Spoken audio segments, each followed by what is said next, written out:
மக்களே நம்ம லைஃப்லலாம் பார்த்தீங்கன்னா ஒரு தடவையாச்சும் சிக்கன் தோசைலாம் சாப்பிட்ருப்போம். நான் அடித்து சொல்லுவேன், இது மாதிரி ஒரு சிக்கன் தோசை நீங்கள் லைஃப்லேயே சாப்பிட்ருக்க மாட்டேன்னு. ஃபஸ்ட்டு என்ன பண்ணுறாங்க பார்த்தீங்கன்னா, அதுக்கு தேவையான ஒரு தக்காளி பழத்தையுமே எடுத்து நல்லாவே பொடிசாக கட் பண்ணிக்கிறாங்க. அதுக்கப்புறம் என்ன பண்ணுறாங்க பார்த்தீங்கன்னா, ஒரு நீளமாக இருக்கிற பச்சை மிளகாமே எடுத்து அதையுமே நல்லாவே பொடிசாக கட் பண்ணிக்கிறாங்க. அதுக்கப்புறம் என்ன பண்ணுறாங்க பார்த்தீங்கன்னா, அதுக்கு தேவையான ஒரு டம்ளருமே எடுத்து பொடிசாக கட் பண்ணி வச்சிருக்க வெங்காயம், பச்சை மிளகா, கருவேப்பிலை, தக்காளியெல்லாம் எடுத்து அந்த டம்ளருக்குள்ளே போட்டுக்கிறாங்க. போட்டு முடிச்சதுக்கப்புறம் ஒரு முட்டையுமே உடச்சி ஊற்றி பொடிசாக கட் பண்ணி வச்சுருக்க சிக்கனுமே எடுத்து மேலே போட்டு நல்லாவே கிண்டி எடுத்துக்கிறாங்க மக்களே. அதனால மசாலாலாம் நல்லாவே கிண்டி முடிச்சதுக்கப்புறம் ஒரு 2 நிமிஷம் நல்லா ஊற வச்சுக்கிறாங்க. அதுக்கப்புறம் என்ன பண்ணுறாங்க பார்த்தீங்கன்னா, கல்லுவே நல்லாவே ஹீட் ஆனதுக்கப்புறம் விளக்கமாற வச்சு நல்லாவே கூட்டி எடுத்துக்கிறாங்க. கூட்டி முடிச்ச கையோட கப்பு நிறைய மாவள்ளி அதை ஊத்தாப்ப சைஸில் நல்லாவே ஊற்றி எடுத்துக்கிறாங்க.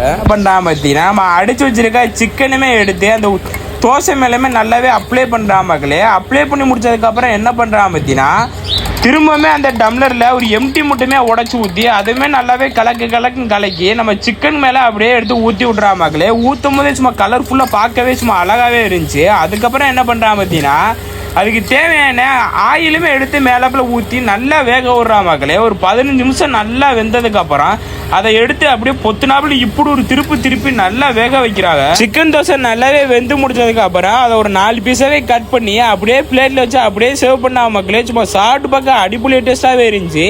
இதோட ப்ரைஸுக்குன்னே நீங்களே சாக்கேருவீங்க. 140 ரூபாய் சேல் பண்ணிக்கிறதுக்காக 140 ரூபாய்க்கு இந்த சிக்கன் தோசை ஒருத்தான்னு சொல்லிட்டு மறக்காம கமெண்ட்ஸில் கமெண்ட் பண்ணுங்க. உங்களை நம்பி தான் நான் சேனலை ஆரம்பிச்சிருக்கேன். உங்கள் வீட்டு பிள்ளையா நினச்சி நம்ம சேனலை மட்டும் சப்ஸ்கிரைப் மட்டும் பண்ணிக்கோங்க. இது மாதிரி வீடியோ பார்க்கணும்னா அடுத்தடுத்த வீடியோ போட்டுக்கிட்டே இருப்பேன். அடுத்த வீடியோ ஏதோ ஒரு நல்ல வீடியோவில் சந்திக்கிறேன். ஸோ பாய் கைஸ், பாய்.